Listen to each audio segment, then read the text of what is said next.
Hi, I'm Ellie Teal, and today I have really special guests, Ashley and Ellie, who are home for fall break from school. We are going to make their very favorite butternut squash soup. How excited are we? Very excited. Yes, they were begging for it, and I was like, oh my gosh, this is perfect to do for meals with Teal number 3 because it is healthy, it's delicious. It can be lunch, it can be dinner, it can be a snack, it can be anything you want. I love to serve it on Thanksgiving Day as a little snack to hold us over until we have dinner. Don't you love that? Yeah. And we just have it in like a little mug. You can sip it. You don't even have to have a spoon. So we're having it tonight for dinner. So we're gonna go ahead and make it. And then while it's cooking, because it does need some time for the vegetables to cook, the girls are going to make charcuterie or design a charcuterie, whatever. Anyway, here we go. All right, so we're gonna start, and you can do this stovetop. I'm gonna use my little Cuisinart cooker because it enables us to, there we go. And we're gonna do saute. There we go, thank you. Yeah, I need reading glasses for that. Anyway, it enables us to do it while looking at you, but I usually will just do it on the stovetop. So we're gonna do a half a stick of butter. Ellie is going to make sure everything continues to melt. And I'm gonna do a little vegetable chopping. And Ashley is going to talk a little bit about what it's like to be a nutrition major. So Ashley is the one who has been putting together the nutrition labels that will come with each meal because that's what she's studying, and so it's good practice for her. Yeah, you did. Here, do it again. Thank you. And so why don't you just talk about what's involved in being a nutrition major and what you're learning. Mm-hmm. Okay, well, I think being a nutrition major has really enforced, my understanding of food as the basis of health. I think being a nutrition major is really great because we get to see like the societal impact of food and how, the government has these federal plans to help with providing nutrition to underserved communities. But in being a nutrition major, I kind of go from cells to society. And so I get to see the impact on the cellular level and then manifestations in health, like the development of comorbidities that are devastating, but then on to how that affects society and, everyday lives. So it's been really great. Right now, I think I'm more in the cellular component of that transition. So I'm learning a lot about different micronutrients and how food is actually healthy and how we're actually getting how it benefits our body in different ways. So it's been really great. I've really enjoyed it. It's definitely harder than I think most people would anticipate it to be, but yeah, it's been really enjoyable and it's impacted my own life as well as probably, how I want to shape my future career. So yeah, it's a little bit about what I do. Yeah, well, the beauty of being, I studied nutrition also, as you all know, because I mentioned that I did, which I loved everything about it. And what's great about it is such a great pre-med major because I think nutrition is such an important part of being in medicine in general, not just being a doctor. I mean, it worked out well for me. In fact, guess what? Surgeons were the ones who developed something called total parenteral nutrition. And what that is nutrition that can be given intravenously for patients who cannot take anything by mouth or through a feeding tube because their GI tract is either not working or is something we call shortcut. But anyway, so surgeons developed it because they needed to keep their patients, basically fed intravenously. So nutrition is really fascinating, and it's always been a special interest of mine and now Ashley's. And, you know, Ellie just loves to help out in the kitchen, right? Just Ellie's really not going the time pre-med direction, which is great because we don't need a bunch of doctors in our household, right? You know, Ellie is very into, I don't know, what are you into, Ellie? Advocacy, I know that, right? People's rights and Yes, very much an advocate 3 for tablespoons. all rights and just justice in general. In high school, I was very involved in political action, like governmental advocacy, specifically with female reproductive health and also healthcare reform as well. I did, I don't know, fundraising for blood cancer research and learned a lot about advocacy in the healthcare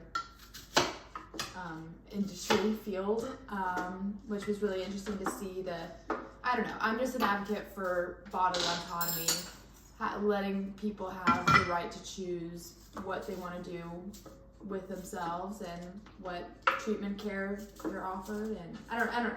So it's just many different interests, and yeah, I still enjoy learning about nutrition from my mom and Ashley. Sometimes it's really interesting to hear about all the stuff that's in food, and I don't know, yeah. Great. Well, you're my greatest fruit eater in our household. Ellie, if there's a fruit in the fridge and it's fresh, guarantee you, which is great. I think I love anyone who loves fruits and vegetables, right? Because they're good for you, and you're supposed to have at least 5 servings, right, Ashley? 5 servings a day of fruits or vegetables. This is why this soup is amazing, because it's all full of healthy foods. You can see right now. So I'm cutting, we already put some, you know, I love Vidalia onions, so we did a Vidalia onion. You know, I love butter. We did a half a stick of butter, but that's all that's in there is a half a stick of butter. Everything else is super, super healthy. So I'm slicing Granny Smith apple. That works best with this soup. You can do any apple. It doesn't have to be Granny Smith, but I like Granny Smith because it adds some tartness, and it just, I don't know. Plus it's easy to cut. You can see I'm cutting it, and oh yeah, there you go. Don't waste those skins. All right, so Ashley already measured out 3 tablespoons of flour. And this is going to create the roux. So the onions are very slowly softening. Ellie's doing a beautiful job keeping them even and smooth. And so now you're going to add 2 teaspoons of curry.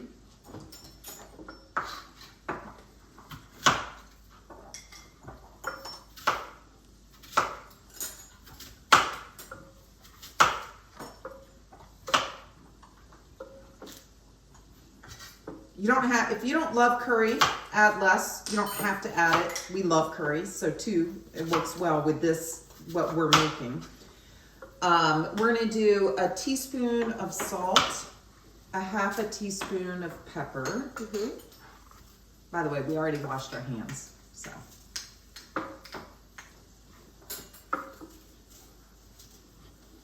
And then the recipe is really cute. All right, so this is from one of my mom's favorite recipes. It was a junior league cookbook. I love it. It's got so many great recipes.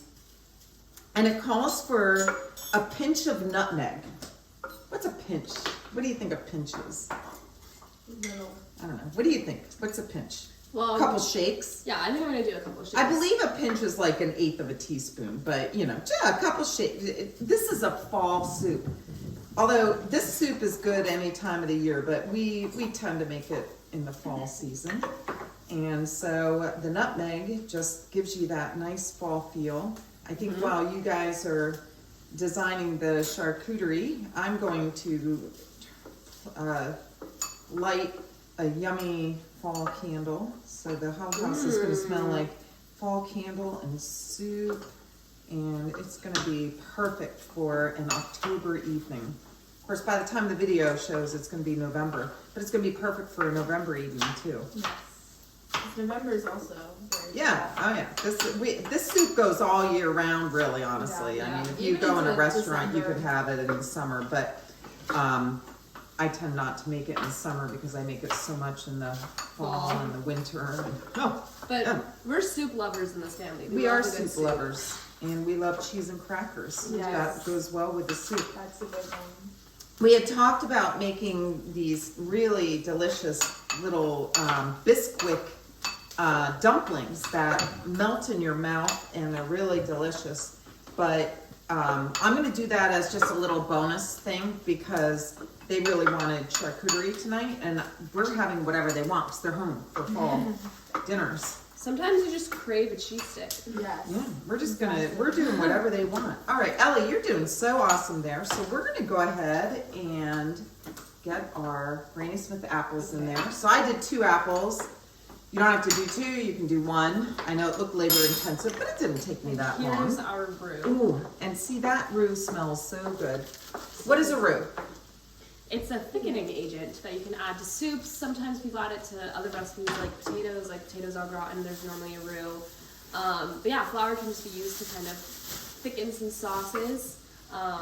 Yeah, so not good for us celiacs, but Well, except for we use And gluten-free gluten-free, flour. yeah. And as you know, I've talked about it before. Yeah. I like the King Arthur. It's a 1-for-1, and it works great for baking. It works great for a roux.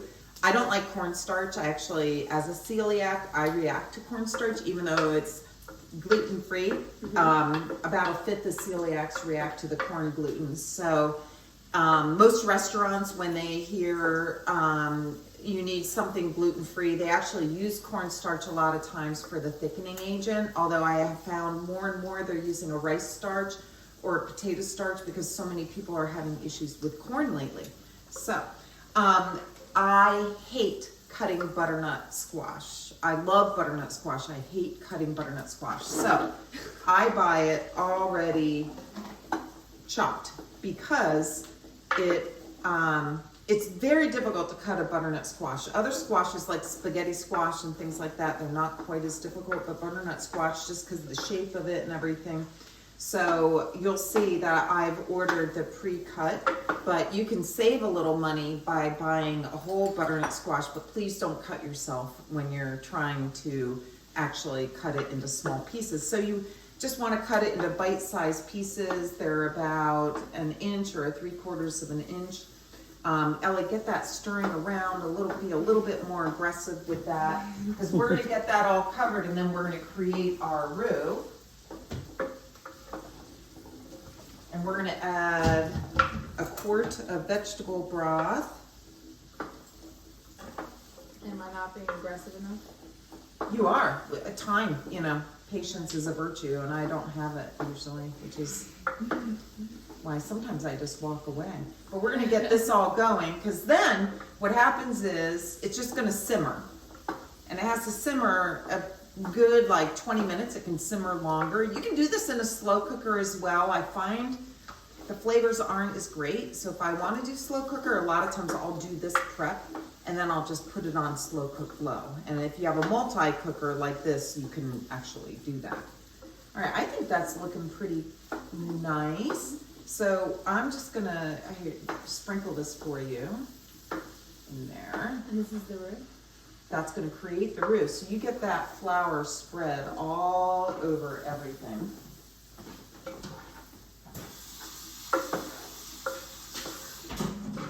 So you're gonna have fun with this label, because this is gonna be super healthy, right? It's gonna, with a butternut squash especially. So butternut squash you think is gonna be a vegetable, but it's not, is it? No, it's fruit. Why? Squash is technically a fruit. Because it has seeds. Yeah. Yeah. It's got seeds in the inside. You have to There's- scoop those seeds out. If you've got to scoop seeds out, it's a fruit. Yeah, there's technically no real difference between the, name, fruit and vegetable. They all have very similar antioxidant effects and other, miscellaneous healthy criteria, but yeah, that's the only difference really between them. And then in vegetables, you actually have your own other sector of legumes. So, yeah. There you go. Yeah. So if it's solid, so zucchini, that's a vegetable. It has no seeds inside of it, right? Yeah. But a cucumber, which looks like a zucchini, that's a fruit. Yes. Yeah. All right. Anyway, there's your lesson on fruits and vegetables for today. Fun fact. Okay, Ellie, you're gonna do a little more stirring as we get our vegetable broth. You can use any broth. It doesn't have to be, and you can use water. If you don't wanna get a broth and you wanna use water, you may use that as well. But I'm gonna go ahead and do a quart. And then, stirring as you're doing it? yeah, because it's gonna help get all those seasonings mixed. It's so beautiful. That looks great, Ellie. Thanks. Very good. I know. Difficult job. Try. Okay, so you can go ahead and put the lid on. Okay, perfect. We're gonna move that aside, and you two, yeah, well, let's put things away, and you two get to put together a charcuterie tray.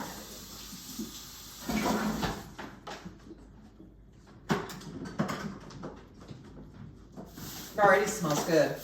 Oh, and our videographer is Lori. You met Lori on Meals Number 1. What do you think? Can you smell it already, Lori? Oh my gosh, it smells so good. It smells like fall. Doesn't it smell like fall? And I don't think I need to light the candle, actually, even though I mentioned I was going to. It smells so good, and it's my favorite soup you make. I just had to add that in. It's so good. Okay, so I'm gonna pull out some of the cheeses, and we like turkey pepperoni in our household, so we're gonna. You guys should do what you want. You know, this is your charcuterie that you're gonna have for your fall dinner. So some of the cheeses that we have are a truffle goat cheese by Boar's Head. Then we have some turkey pepperoni. More turkey pepperoni, yes. Colby Jack cheese. Gouda, my all-time favorite. Goat cheddar cheese. We have some hummus, red pepper specifically, the best kind. Some olives, and then all the necessities. You have your bread. Well, the bread, again, for us celiacs, not going to be good, but I thought we could bring some out for our father who, you know. Okay, well, I'll put that aside for now, but yeah, we who's not actually, celiac. yeah, this is great bread. This is from Bonefish, so we always like to reuse our Bonefish. Some gluten-free crackers, delicious. Yeah. Yeah, all right, well, I can't wait to see what you're gonna do. Just kind of opening up the. I'm going to start by just putting some of these gluten-free crackers in some bowls. And don't mind me while I open up the cheese. Do you want me to get out some cheese servers? Yes, Okay. This was from Inger. Many of you know Inger. Inger worked in the breast center for many, many years. She gave me this. This is the best cheese cutter ever. And I'll just put out an assortment of different kinds of cute knives that you can decide that you want to use. All right, I'll put these and you guys decide what you want. You can tell I didn't get the surgeon gene. Surgeon hands. Okay, I'm gonna put some olives in a little bowl. Yeah. There we go.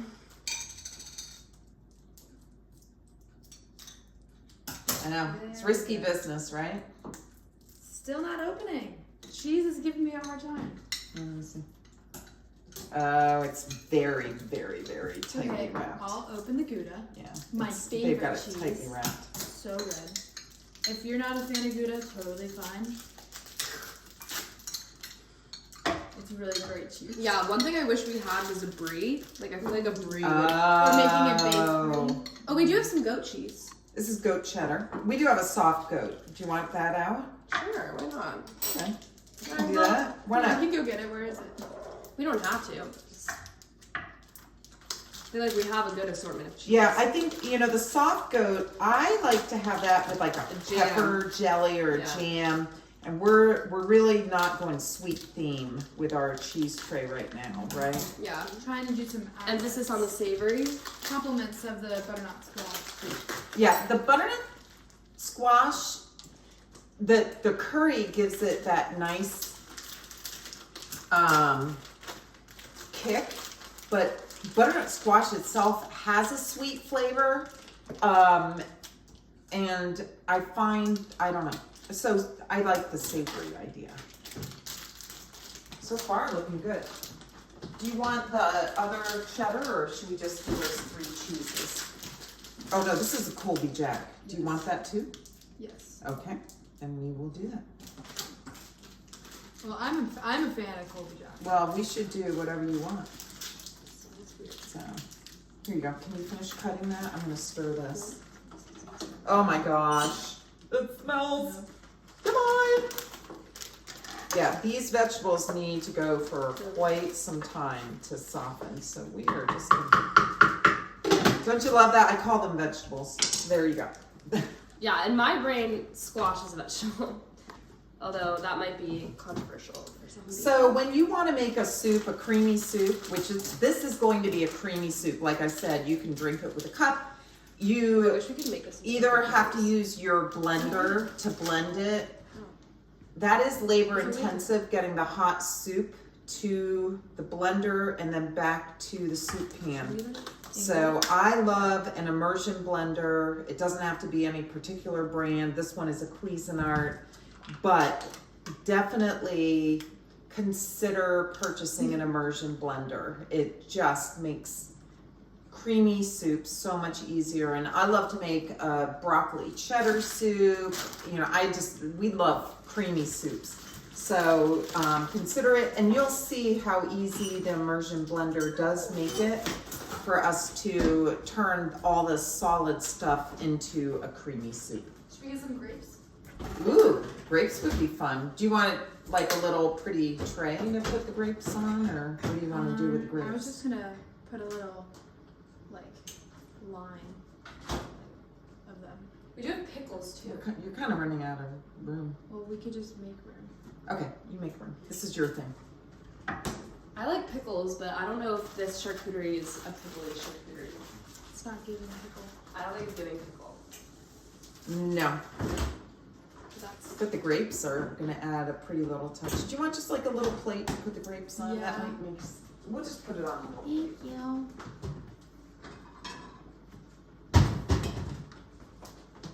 We're gonna have the best dinner ever. Should I do a little bowl of the... Well, there's not that many left of these. We have a whole other thing, but we can do Grapes that are my later. favorite fruit. Fun fact. I will eat all of them in our house. I usually Any do. crackers work. We just picked out our favorite crackers. It doesn't matter what ones you get. Should I heat up some bread or no? Wait, No. we're not going to eat for a We're while. not gonna. We're gonna let this all simmer. Ooh boy! Mm. I'm gonna turn this temperature down a little bit because it is. I use a gas stove, and so I have a lot of control over it. This thing I don't have as much control over, but anyway, we're doing it so that you can see what we're doing. I love that. That looks Very great. simple. So do you want to Not do like a this for big your? professional. Should we do a pepper jelly? Add a little pepper jelly? No. I thought we decided we're not doing sweet. Well, I just don't know that's a good if idea. any of these cheeses would really go with pepper jelly. That's on it. That's very true. Let's try a cheese, shall we? Yeah. This is a goat. This is a goat cheddar. That's a truffle.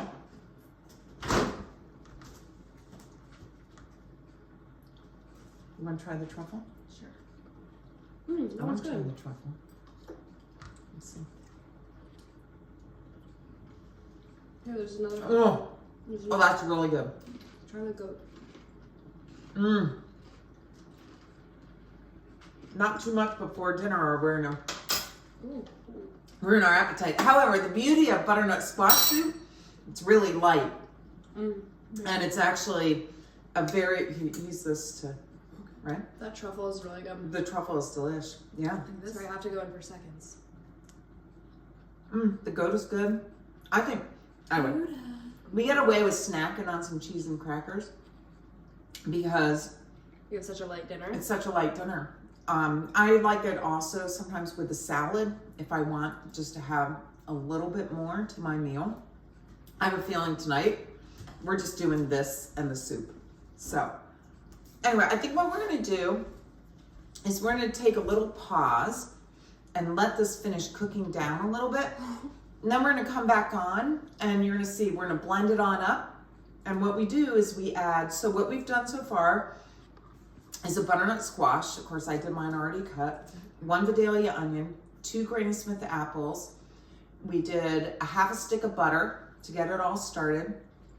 3 tablespoons of flour, 2 teaspoons of curry, a teaspoon of salt, a half teaspoon of pepper, some shakes of nutmeg. So that's what we've got going here. We're ultimately going to add a cup of milk. If you want it thicker, then you can do half and half or heavy cream. But we're gonna just do milk because to me that's totally delicious and it's a little bit less fat. And you can add, if the recipe actually calls for, 1/3 of a cup of orange juice, which adds just a little tanginess and a little bit of flavor. So we're gonna follow the recipe and we're gonna do that. And but you don't have to add it if you don't have orange juice on hand. So anyway, that's where we are, and we'll come back on when it's time to show the final parts. All right, so it's been about 30 minutes and everything is really starting to soften nicely. It has to be nice and soft, and I am going to pull up a piece of the vegetables. Fruit. Oh, by the way, I learned that zucchini is a fruit. I never knew there were seeds in zucchini because I get little zucchinis. And we saw last week when I spiraled, or last month, whatever, spiraled a zucchini that we didn't see any seeds. But Laurie grows zucchini, and when zucchini gets big, then it starts having seeds. So it's a fruit. So if you want to know if something's a fruit or vegetable, we go to Google. Yeah, exactly. Right? We were discussing our green beans. And Google is Ashley, because she usually knows. But are green beans a fruit or a vegetable? Ashley immediately knew because she said, no, it's beans inside of the green bean. It's not seeds. So Well, I don't know for sure. Definitely fact check me. fact check, Google. Anyway, so look at how nice and soft this all is. It looks beautiful. It's kind of almost mushy, and that's perfect for immersion blending. So here we are. I'm going to start immersion blending. And while I do that, Ellie, can you please go get a cup of milk? Yes. And we're going to add that to our soup. Now, Laurie, you are unfortunately going to have to stand up at some point to show how beautiful this is. But this blends all of our delicious soft vegetables. A cup and a half, right? 1 cup. So you are just about there. And it smells delicious. Oh my gosh. I think I should have doubled the recipe. Why? So we have leftovers. We're not going to have leftovers tonight because it's so delicious. All right, Ellie, go ahead and pour your... Let's take Top. Yep, go ahead and pour that on in. And it's just going to blend in. There we go. Now it's just really coming together and looking creamy and beautiful. And Ashley, you can go ahead and pour in 1/3 of a cup of orange juice. It's just going to add a little bit more flavor. And then what we're going to do is just let it keep on simmering until we're ready for dinner. So it's 6:40. The cats have been fed. We've had some cheese and crackers as a snack. You can tell we really, really enjoyed some of that cheese. Perfect. Thank you, Ellie. And so now this just gets to simmer until we're ready to eat. At this point, I do not put the lid back on it. So when the vegetables are on, I do. So it steams the vegetables and keeps the moisture in. So at this point, we're just gonna let the lid be off and let it just kind of simmer until we're ready to eat, which could be, I don't know, could be in 15 minutes, could be in an hour, it depends. We're gonna have to sit and visit for a little while and get caught up before you two head back to school. So anyway, thank you, Ashley and Ellie, for being on the show Thank you and for putting having together a beautiful cheese and cracker charcuterie tray. And thank you for videoing Laurie, and And Anyway. thank you, Mom, for. Aw. I hope you enjoy my favorite soup, their favorite soup. I bet it's going to be your favorite soup. And it's healthy.